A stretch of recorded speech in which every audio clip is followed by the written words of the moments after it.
The knock on the door came before sunrise, and Ilara knew what it meant before she even opened her eyes.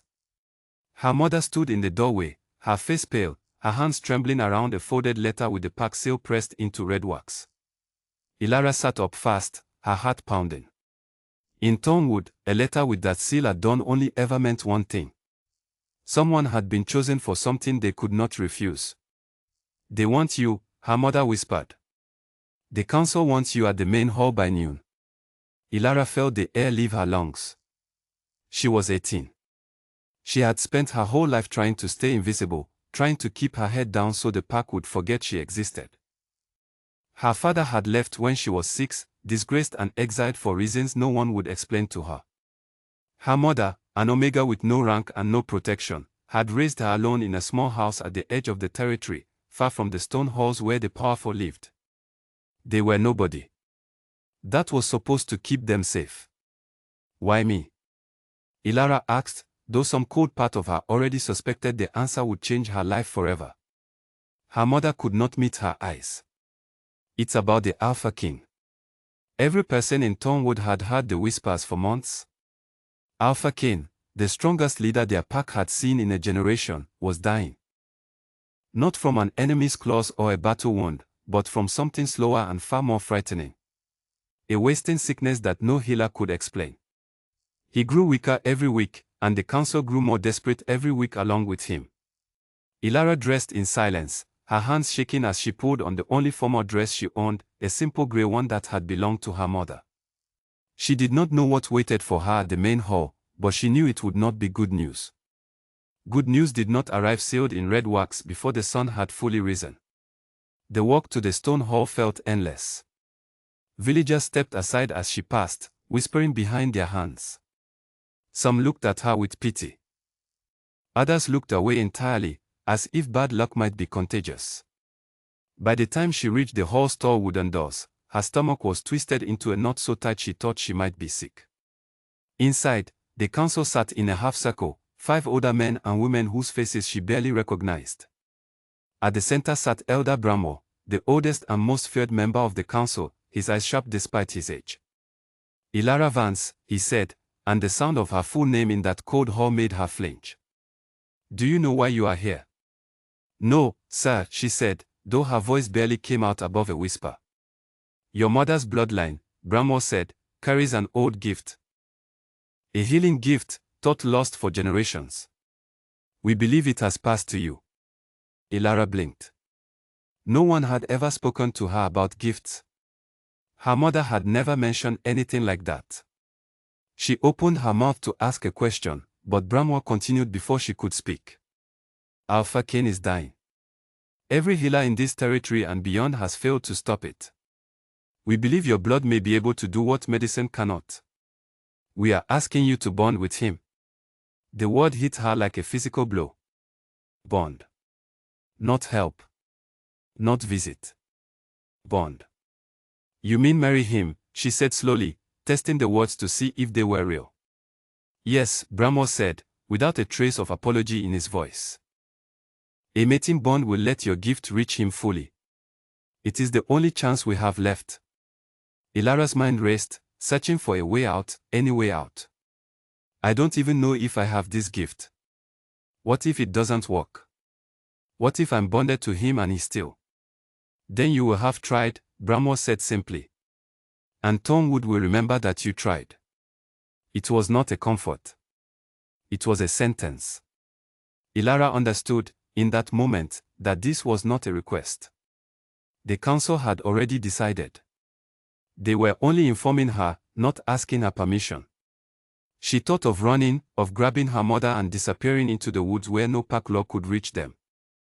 But packs like Thornwood had long memories and longer reach. There was nowhere to run that would not eventually be found. 3 days, Bramwell said, as if granting her some great mercy. You have 3 days before the bonding ceremony. 3 days to say goodbye to the only life she had ever known. Ilara walked home in a daze, the world around her blurred and distant, like she was watching it through water. Her mother was waiting outside their small house, and the moment their eyes met, Ilara knew her mother had already guessed what happened. I'm sorry, her mother said, tears sliding down her face. I should have told you about the bloodline sooner. I thought if no one knew, you would be safe from all of this. Safe, Ilara repeated bitterly. I'm being handed to a dying man I've never met. Her mother pulled her into a tight hug, and for a moment, Ilara let herself be a child again, let herself cry into her mother's shoulder the way she had when she was small and scared of thunderstorms. But thunderstorms passed. This would not. The next 3 days moved strangely, both too fast and too slow. Ilara visited the few friends she had, said quiet goodbyes without explaining the full truth, because how could she explain something she barely understood herself? She walked the path she had walked her whole life, memorizing the smell of the pine trees, the sound of the river, the particular slant of afternoon light through the forest canopy near her home. She did not know what waited for her in the Thornwood stronghold, and some instinct told her to hold on to everything familiar while she still could. On the morning of the 3rd day, a carriage arrived outside her house, sent by the council. Her mother helped her dress in a simple ceremonial gown, pale blue, with small silver stitching along the sleeves. Neither of them spoke much. There was nothing left to say that would make the moment easier. The ride to the stronghold took most of the day. Ilara watched the landscape change through the carriage window, the familiar hills giving way to darker forest and taller stone walls. By the time they arrived, the sun was setting, painting the sky in deep orange and violet, and the Thornwood stronghold rose before her like something out of an old story, all towers and ancient stone, older than anyone could remember. She was led through long corridors by a silent guard, past portraits of past alphas whose eyes seemed to follow her, until she reached a heavy wooden door. The guard knocked once and stepped aside. Enter, a voice said from within, low and rough, like something scraped raw by illness. Ilara pushed the door open and stepped inside. The room was dim, lit only by a low fire in the hearth. And there, seated in a large chair near the window, was Alpha Cain. She had expected an old man. The stories made him sound ancient, a king near the end of a long life. But the man in front of her could not have been more than 35. He had dark hair, sharp features, and the kind of presence that filled the room even while seated and clearly weakened. His skin was pale in a way that spoke of illness, and there were shadows under his eyes that told of many sleepless nights, but his eyes themselves were sharp, alert, and studying her with an intensity that made her want to look away. So, Cain said, his voice quiet but carrying easily across the room. You're the girl they've sent to save me. I didn't ask for this, Ilara said before she could stop herself. Something flickered across Cain's face, surprise perhaps, or something close to respect. Most people who entered his presence spoke carefully, chose their words to please him. This girl had not. Neither did I, he said. Illness doesn't ask permission before it takes root. Ilara studied him carefully, trying to reconcile the powerful alpha king of legend with the tired man in front of her. There was exhaustion in the way he held himself, but underneath it, something unbroken. A will that refused to fully bend, even as his body failed him. They told me you might die within the year, she said, and immediately regretted how blunt the words sounded. But Cain did not flinch. They're not wrong, he said. The healers agree, even if they won't say it to my face. This bond is a desperate move by desperate people. I want you to know that clearly, before you commit yourself to something that may only prolong the inevitable. Then why did you agree to it? Ilara asked. Cain was quiet for a long moment, his gaze drifting to the fire. Because my counsel believes it might work. And because if there is even a small chance, I owe it to this pack to try. Not for myself. For them. There was something painfully honest in the way he said it, something that surprised her. She had expected arrogance, the kind of entitled coldness she imagined came naturally to men born into power. Instead, she found someone weighed down by responsibility, someone who seemed almost resigned to using her as a last resort without pretending it was anything more noble than that. I won't pretend this is fair to you, Cain continued, his eyes meeting hers again. You are young, and you've been given no real choice. If it were within my power, I would send you home tonight. But my hands are tied by things older and stronger than either of us. Then we are both trapped, Ilara said quietly. Yes, Cain agreed. We are. For a moment, neither of them spoke. The fire crackled softly in the hearth, and outside the window, the last light of day faded into darkness. Ilara felt the weight of everything pressing down on her, the strange stronghold, the dying king in front of her, the bond that would tie her life to his whether she wanted it or not. But underneath the fear, something else stirred in her, small and stubborn. She did not fully understand it yet. It was not affection, not yet. It was something closer to curiosity, and perhaps the smallest thread of determination. If she was going to be bound to this man, trapped by forces neither of them controlled, then she decided, quietly and firmly, that she would not walk into it as a victim. She would walk into it as someone who intended to survive it, and perhaps, if fate allowed, to understand the man she was about to be bonded to. Tomorrow, Cain said finally, breaking the silence, we will be bonded before the council and the pack. After that, there is no undoing it. Ilara nodded slowly, her throat tight. I understand. Cain studied her a moment longer, something unreadable in his tired eyes. Get some rest, Ilara. Tomorrow will not be easy. She turned to leave, her hand already on the door, when his voice stopped her one last time. For what it's worth, Cain said quietly, I'm sorry. Whatever happens after tomorrow, I am truly sorry that this is how your life has changed. Ilara did not answer. She only nodded once before stepping out into the corridor, leaving the dying king alone with his fire and his shadows. As she walked back toward the small chamber prepared for her, her mind spun with everything that had happened, everything still to come. Tomorrow, she would become the bonded mate of a dying Alpha King. Tomorrow, her old life would end completely, and a new one, uncertain and dangerous, would begin. She did not sleep that night. She lay awake staring at the unfamiliar ceiling of the stronghold, listening to sounds she did not recognize, thinking of her mother alone in their small house, thinking of the strange sadness in Cain's eyes when he apologized to her.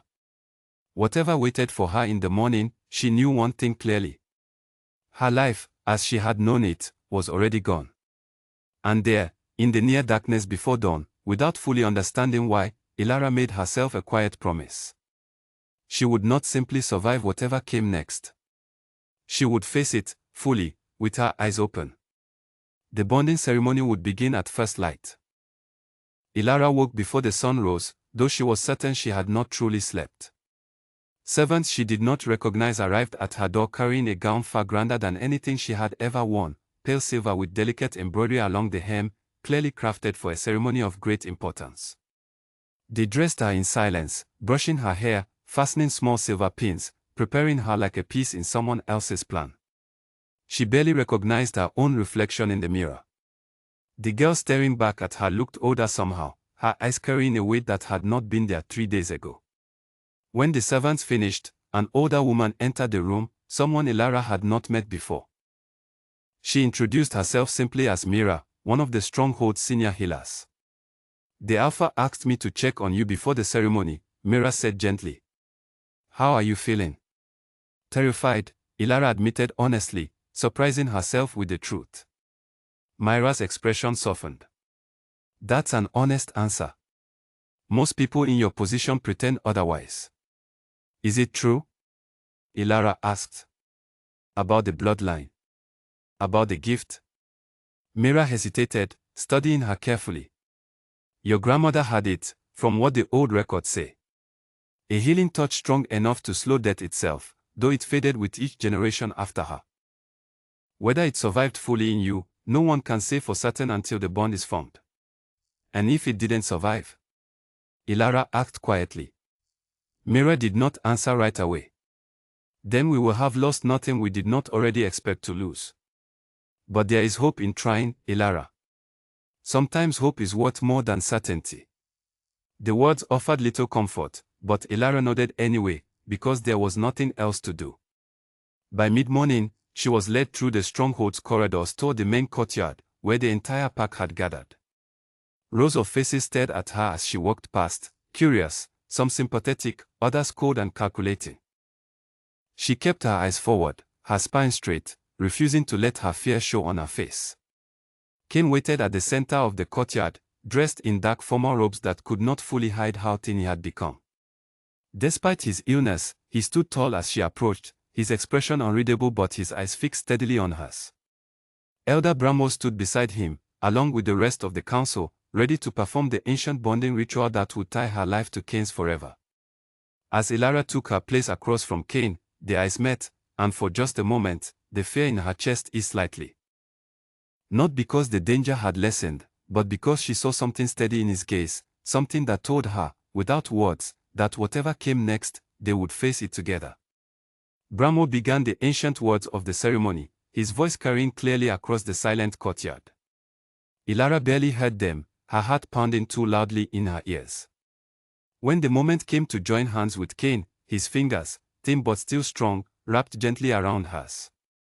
A strange warmth spread through her palm the instant their skin touched, subtle but unmistakable, like a current passing quietly between them. Cain's eyes widened slightly, and she knew he had felt it too. The bond was forming. Whatever came next, for better or for worse, their fates were now tied together completely.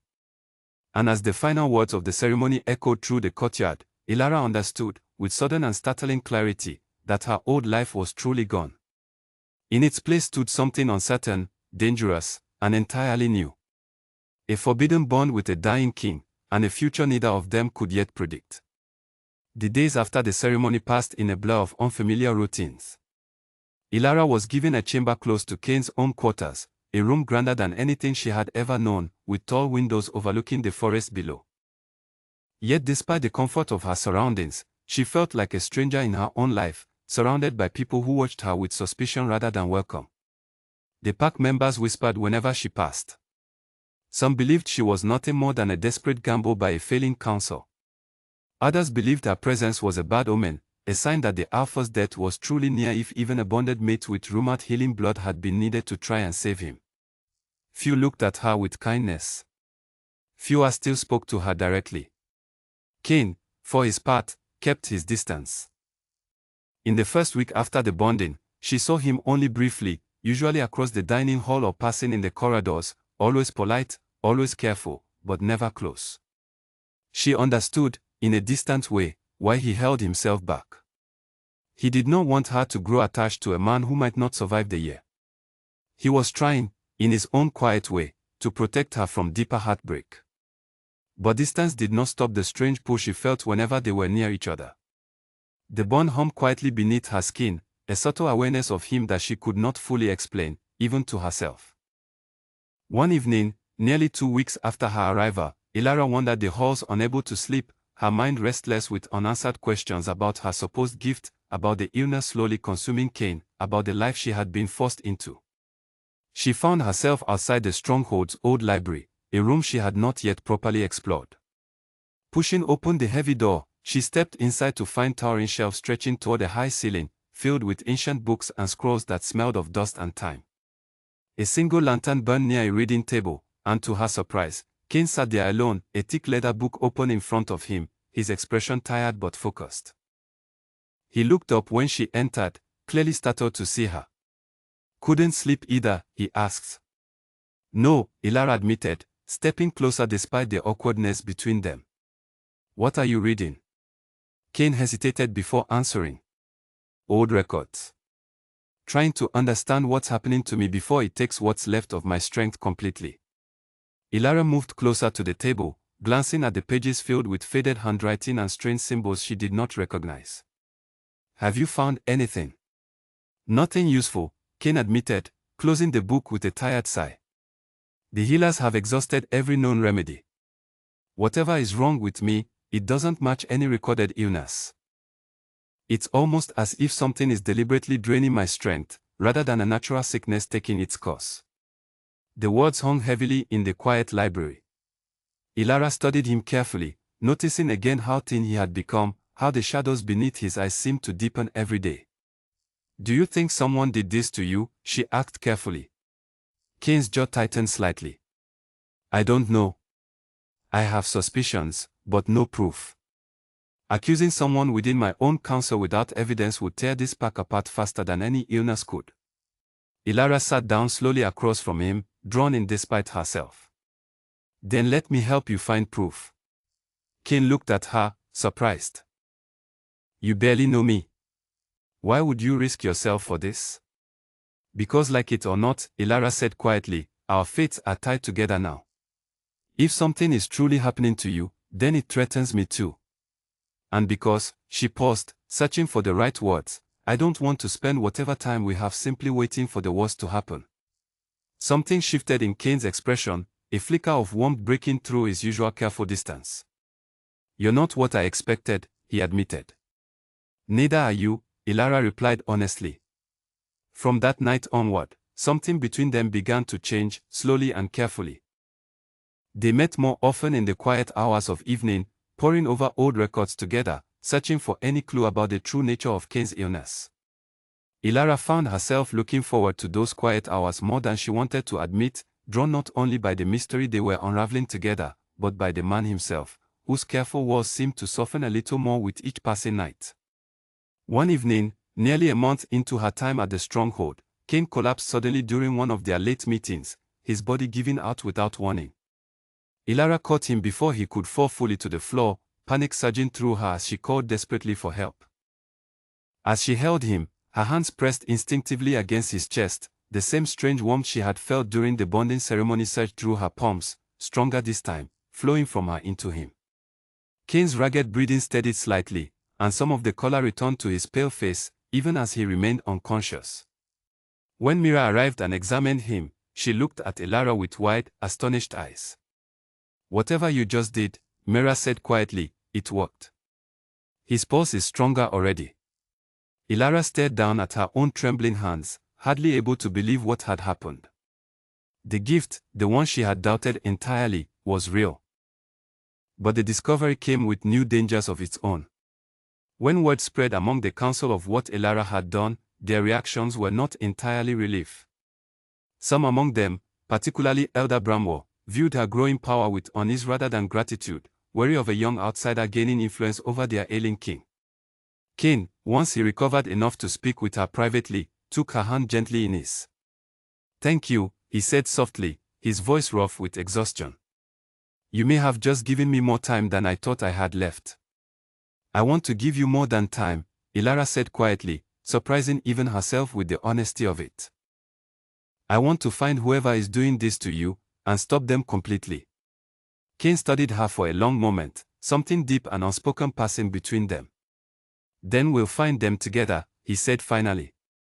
Whatever it takes. For the first time since arriving at Thornwood, Ilara felt something other than fear settle over her. Purpose. A reason to fight for the strange, uncertain life she had been forced into. And beneath that purpose, quietly growing despite every reason it should not, something that felt dangerously close to hope. With Kane's strength slowly stabilizing after that first breakthrough, the days that followed took on a new sense of urgency. Ilara now understood that her gift was real, but she also understood that a single moment of healing would not be enough to save him permanently. Whatever force was slowly draining his life needed to be found and stopped at its source. She began spending her mornings with Mira, learning everything she could about the old healing bloodline that had passed down through her family. Mira explained that the gift responded to emotional connection as much as physical touch, growing stronger the deeper the bond between healer and patient became. It was, Mira admitted, both a blessing and a danger.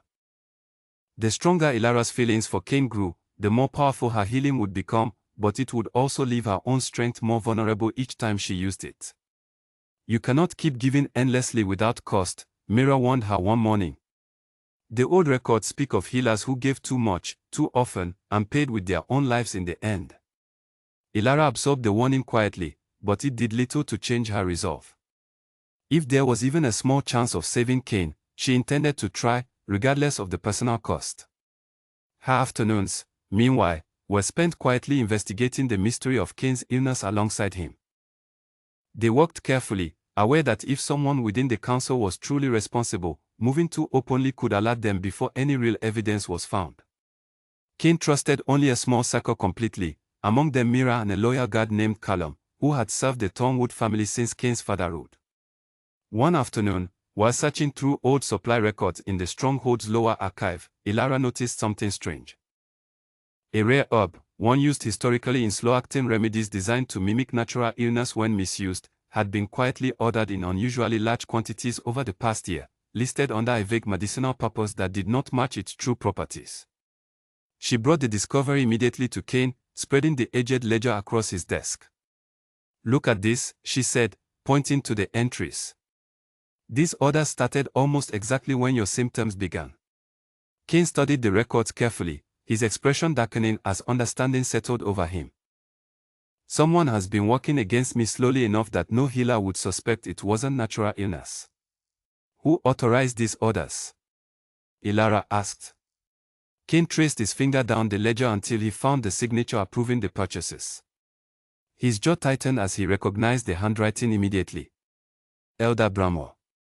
The revelation hit both of them heavily. Bramwell had been on the council since before Kane's birth, trusted completely by Kane's own father. The betrayal felt almost impossible to accept.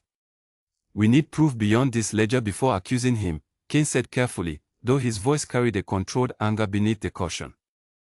"If we move too soon without solid evidence, he'll simply claim the records were forged or misplaced. Then we need to catch him directly," Ilara said. "Find where he's keeping the herb itself, or catch him in the act." Over the following days, Ilara and Kane worked carefully with Callum to monitor Bramwell's movements without drawing suspicion. It was delicate work, made more difficult by the fact that Bramwell held significant influence throughout the stronghold and could not be openly confronted without absolute certainty.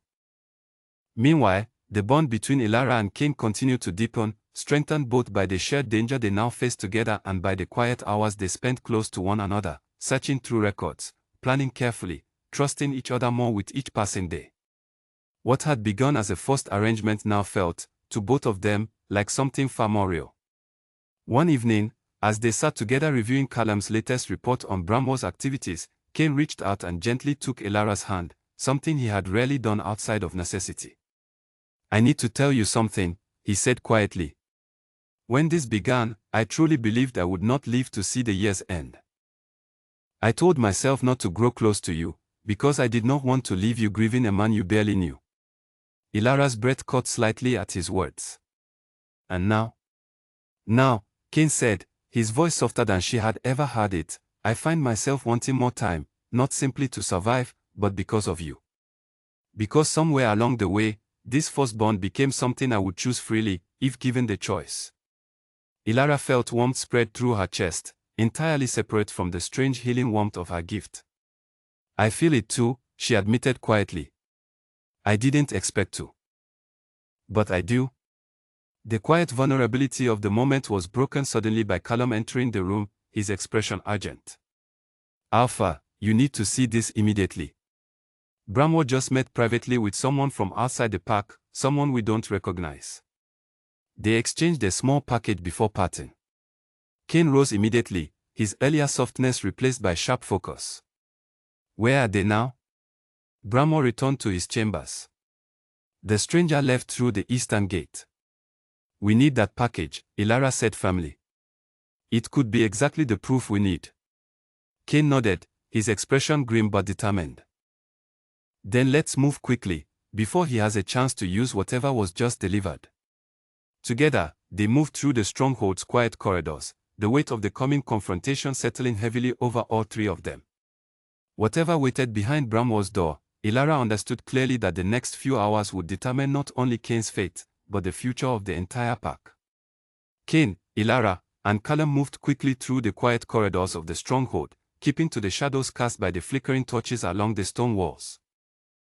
Bramwell's private chamber stood at the far end of the eastern wing, guarded lightly, since few would ever suspect the need to watch the movement of a man so trusted for so many years. Callum signaled for them to stop just before turning the final corner. "His personal guard usually steps away for a short patrol around this hour," he whispered. "We'll have a small window." They waited in tense silence until the guard finally moved off down a side passage. Kane wasted no time, moving swiftly to Bramwell's door and testing the handle. It was locked, as expected, but Callum produced a thin metal tool and worked the lock open within moments, a skill Ilara suspected he had used more than once in service of the Thornwood family. Inside, the chamber was dim, lit only by a low fire. Kane moved immediately toward a wooden cabinet near the far wall, while Ilara searched the desk, careful not to disturb anything that might reveal their presence. Her fingers brushed against a small locked drawer hidden beneath a stack of papers. "Kane," she whispered urgently. "Here." Kane crossed the room quickly, and together they worked the drawer open. Inside, wrapped carefully in cloth, was the very herb Ilara had suspected, along with a collection of letters written in a code neither of them immediately understood. "This is it," Kane said quietly, his voice tight with barely controlled anger. "This is proof." Before they could gather everything fully, the sound of footsteps echoed suddenly in the corridor outside. Callum's eyes widened. Someone's coming. They had only seconds. Ilara grabbed the herb and letters, tucking them quickly beneath her cloak, while Kane closed the drawer and cabinet as silently as possible. The door opened just as they stepped back from the desk, and Bramwell himself appeared in the doorway, his expression shifting rapidly from surprise to cold suspicion. "Alpha," Bramwell said slowly, his eyes flicking between Kane and Ilara. "I did not expect visitors in my private chambers at this hour." "We were looking for you," Kane said evenly, his voice betraying none of the tension caught beneath the surface. "There are matters we need to discuss regarding the council's upcoming decisions." Bramwell's gaze lingered a moment too long on the slightly disturbed papers on his desk before returning to Kane's face. "Of course. Perhaps we should speak in the main hall, where such discussions are more appropriate." They left the chamber together, the tension between them thick enough to feel physically. Ilara kept her expression carefully neutral, though her heart pounded rapidly beneath her cloak, the stolen evidence pressed tightly against her side. Once safely away from Bramwell's wing, they gathered in Kane's private study to examine what they had found. Mira joined them shortly after, her expertise needed to help decode the strange letters hidden alongside the herb. It took hours of careful work, but eventually, Mira managed to decipher enough of the coded messages to reveal a chilling truth. Bramwell had been in secret communication with a rival pack from beyond Thornwood's borders, one that had long resented Kane's father for territory lost generations ago. The messages revealed a plan not only to weaken Kane through slow poisoning, but eventually to seize control of Thornwood entirely once he was gone, installing a puppet leader loyal to their rival's interest. "He was going to hand our home over to outsiders," Kane said, his voice low and dangerous. "All for old grievances that have nothing to do with the people who actually live here. We need to act carefully," Mira warned. "If Bramwell realizes we know the truth before we're ready to move against him, he may accelerate his plans or destroy further evidence." Kane nodded slowly, his exhaustion from illness now mixed with the heavy weight of betrayal. "Then we prepare quietly. Gather loyal council members we can trust completely. When we move, it needs to be swift and undeniable." Over the following days, Ilara found herself pulled deeper into the delicate political maneuvering required to safely expose Bramwell without causing greater instability within the pack. She met privately with council members Kane trusted, carefully explaining the evidence they had uncovered, watching their reactions closely for any sign of divided loyalty. Meanwhile, her healing gift continued to grow stronger, though the cost became increasingly clear. Each time she used it to ease Kane's suffering, exhaustion swept through her own body afterward, leaving her drained in ways that worried Mira greatly.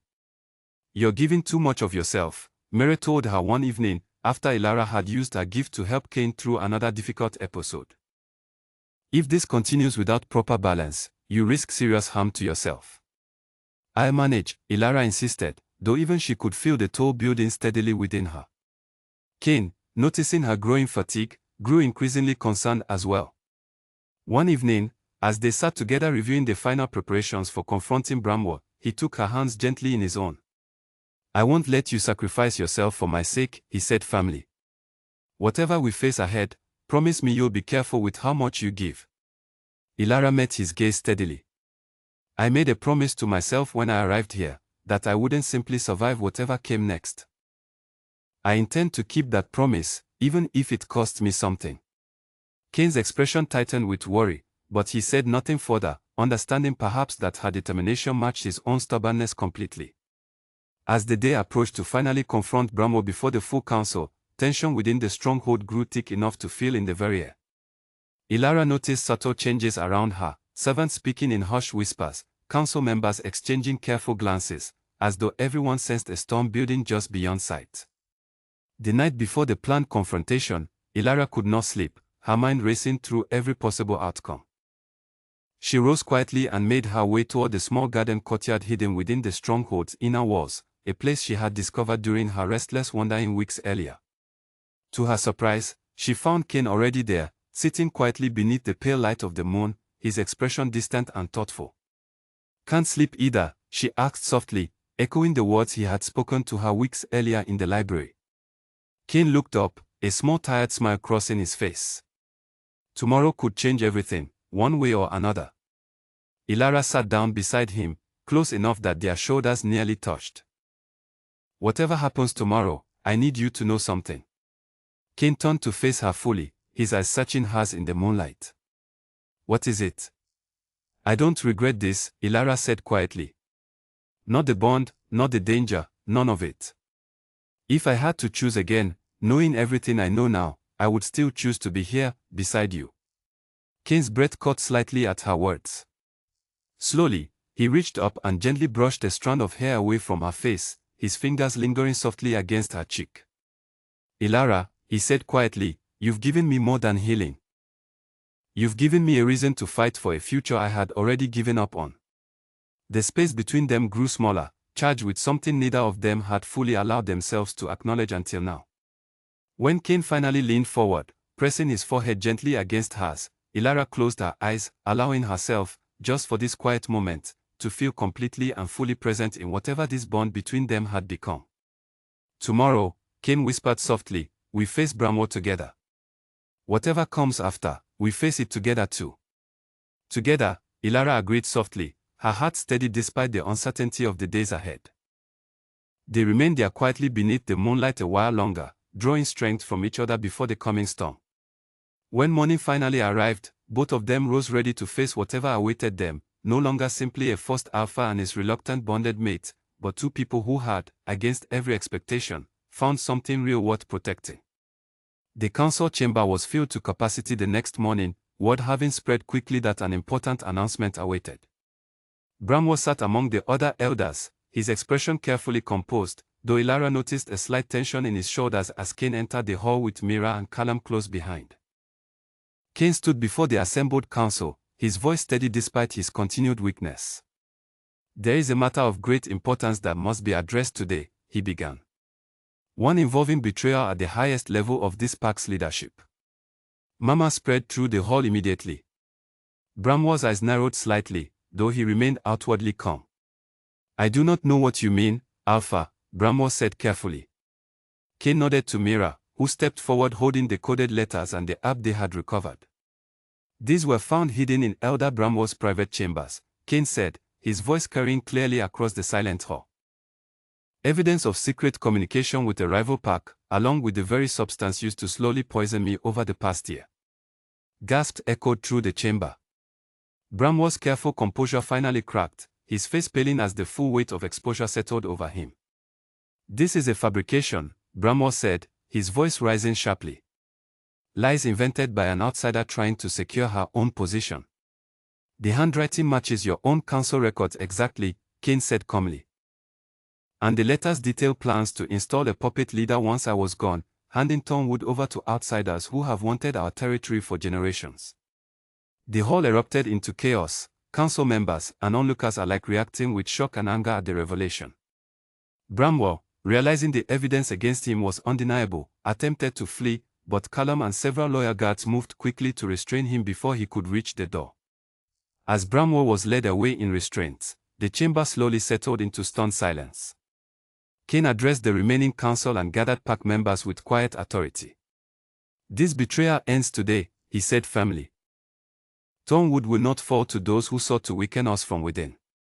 We will rebuild trust, and we will move forward stronger than before."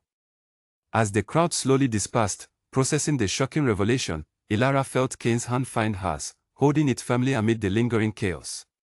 Whatever challenges still remained ahead, this crucial battle had finally been won. But even as relief washed briefly over her, Ilara knew their fight was far from over. Bramwell's exposure had stopped the poisoning, but the damage already done to Cain's body remained. The illness that had weakened him for so long still lingered, and now, more than ever, finding a true and lasting cure had become their most urgent priority. In the days following Bramwell's exposure, the stronghold buzzed with a strange mixture of relief and unease. The immediate threat had been removed, yet the poison already circulating through Kane's body continued its slow, damaging work. Mira examined him carefully, her expression grave as she reviewed his condition. Stopping the source was essential, Mira explained to Elara privately, but the damage done over the past year has weakened his body significantly. Without a stronger intervention, I fear the poison's effects may prove permanent, even without further doses. What kind of intervention? Elara asked, dread coiling tightly in her stomach. Mira hesitated before answering. There is an old ritual mentioned briefly in the healing records passed down through your bloodline. One that channels a healer's full strength directly into the one they are bonded to, cleansing illness at its very root rather than simply easing symptoms temporarily. Then let's do it, Elara said immediately. It's dangerous, Mira warned. The ritual demands enormous strength from the healer performing it. There are records of healers who attempted it and did not survive the process themselves. Elara felt a chill settle over her, but her resolve did not waver. If it's the only way to fully save him, then I have to try. When she brought the possibility to Kane later that evening, his reaction was immediate and firm. Absolutely not, he said, his voice sharp with worry. I won't let you risk your life for mine, not when there might be other options.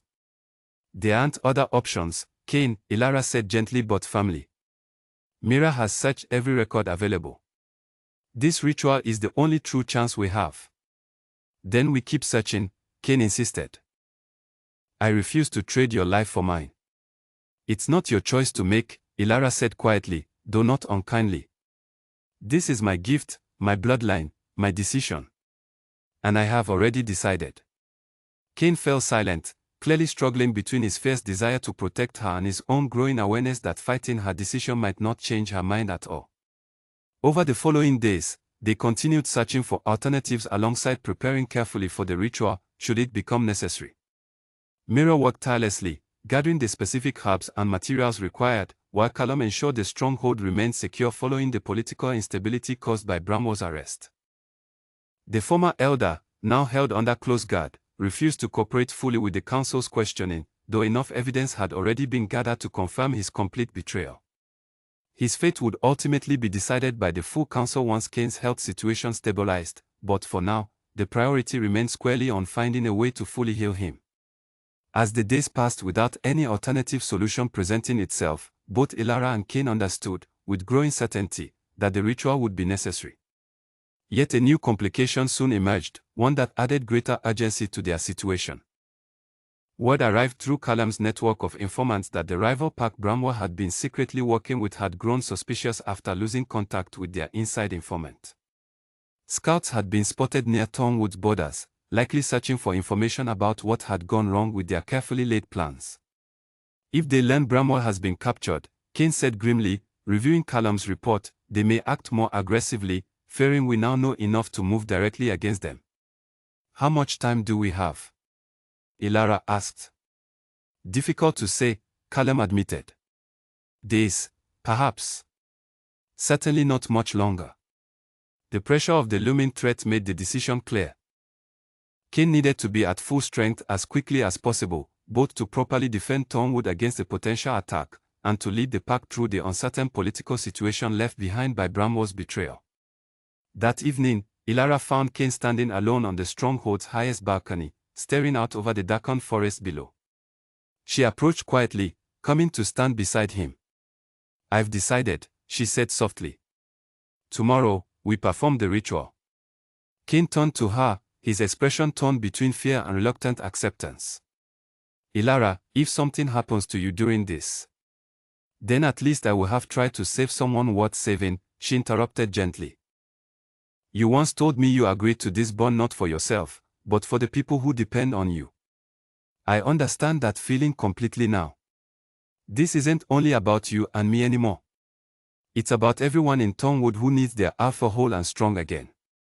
Kane reached out, cupping her face gently in his hands. When did you become so certain about all of this? Somewhere between four strangers and this, Elara said quietly, resting her hand over his. I stopped seeing this bond as something forced upon me a long time ago. Kane leaned down, pressing a gentle kiss against her forehead, lingering there a long moment before pulling back slightly. "Whatever happens tomorrow," he said softly, "know that you've already given me more than I ever expected from this life." "Then let's make sure tomorrow gives us both a future worth having," Ilara replied, determination steadying her voice despite the fear still coiled tightly beneath it. They spent the remainder of the evening together quietly, neither speaking much, simply drawing comfort from each other's presence as the weight of tomorrow's uncertain outcome settled heavily around them. Early the next morning, Mira prepared the chamber carefully for the ritual, arranging the gathered herbs in a careful circle while Callum stood guard outside, ensuring their privacy remained undisturbed. Ilara dressed simply, her hair pulled back, her expression calm despite the nervous energy humming beneath her composed exterior. Kane lay upon a low platform at the circle's center, his own expression a careful mask hiding the deep worry he still carried for her safety. "Remember," Mira instructed Ilara quietly, "the ritual will draw everything you have to offer. Do not hold back, even when your body begs you to stop." Holding back at the crucial moment could leave the process incomplete, causing greater harm to you both. Ilara nodded, kneeling beside Kane and taking his hands firmly in her own. "Ready?" she asked softly. "Only if you are," Kane replied, his eyes searching hers one final time. "I am," Ilara said, and with that, Mira began the ancient chant recorded carefully in the old healing texts, her voice rising steadily as the ritual began to take hold. Ilara felt the familiar warmth begin building within her palms, stronger than she had ever experienced before, spreading rapidly through her entire body. She closed her eyes, focusing every ounce of her strength and concentration on the bond connecting her to Kane, pouring everything she had directly toward him. The warmth grew into something far more intense, almost overwhelming, as the ritual demanded more and more from her. She could feel her own strength beginning to waver, exhaustion pulling at the edges of her awareness, but she held on, remembering Myra's warning, refusing to pull back even as her body screamed for relief. Kane's body arched slightly beneath the intensity of the healing energy flowing into him, color rapidly returning to his previously pale skin, his ragged breathing steadying into something stronger and more even.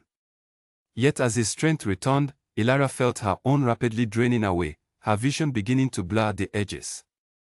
"Ilara," Myra's voice called out urgently, sensing the dangerous shift happening within the ritual. "You need to be careful.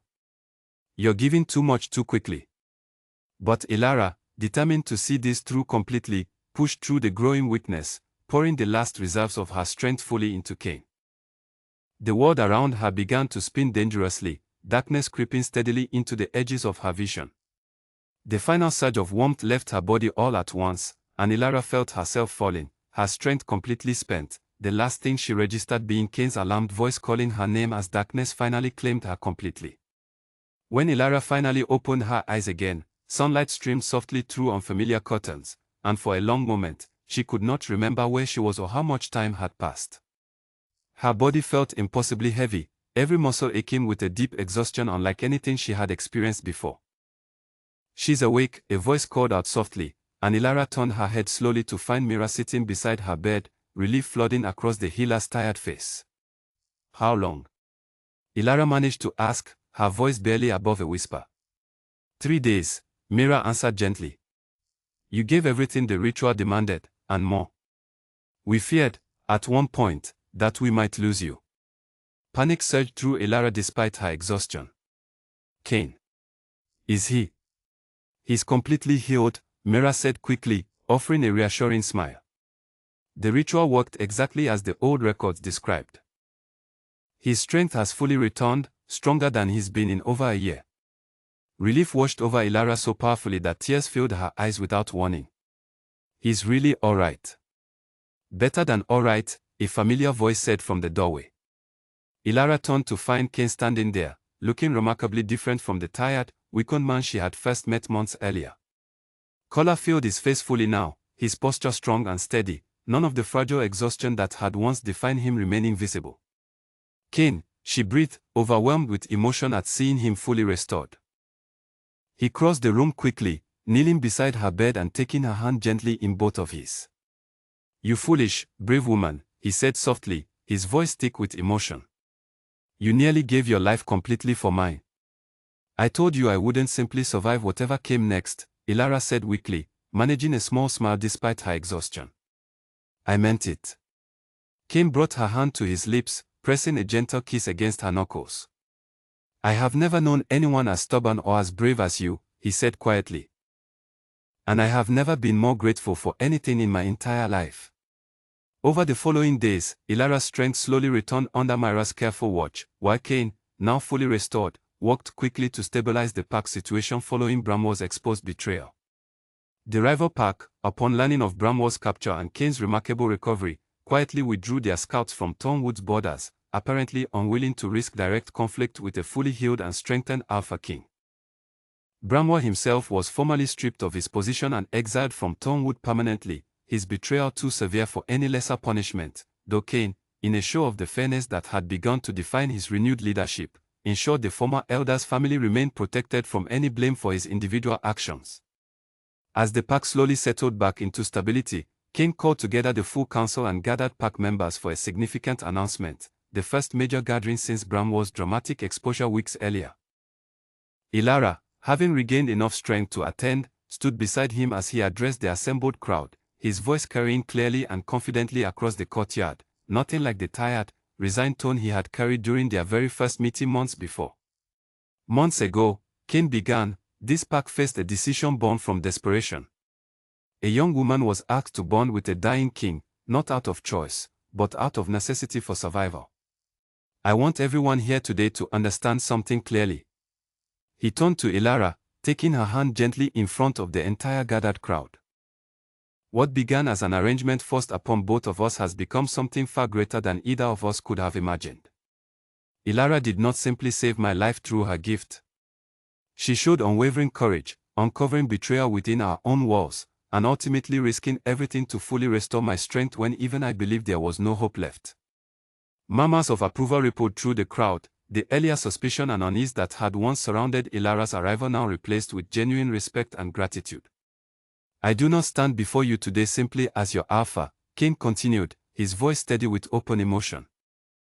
I stand before you as a man deeply grateful for, and deeply in love with, the woman who saved not only my life, but the future of this entire pack. Ilara felt her heart swell with emotion as Kane turned fully toward her, his eyes filled with open affection that no longer needed to hide behind careful walls or cautious distance. Ilara Vance, he said softly, though his voice carried clearly to those gathered close enough to hear, you did not choose to bond with me. But if given the choice now, freely and completely, would you choose this life beside me? Tears filled Ilara's eyes as she looked at the man before her, no longer a stranger forced upon her by desperate circumstances, but someone she had come to love completely through months of shared struggle, danger, and quiet growing trust. Yes, she said, her voice clear and certain. I would choose you, completely and freely, every single time.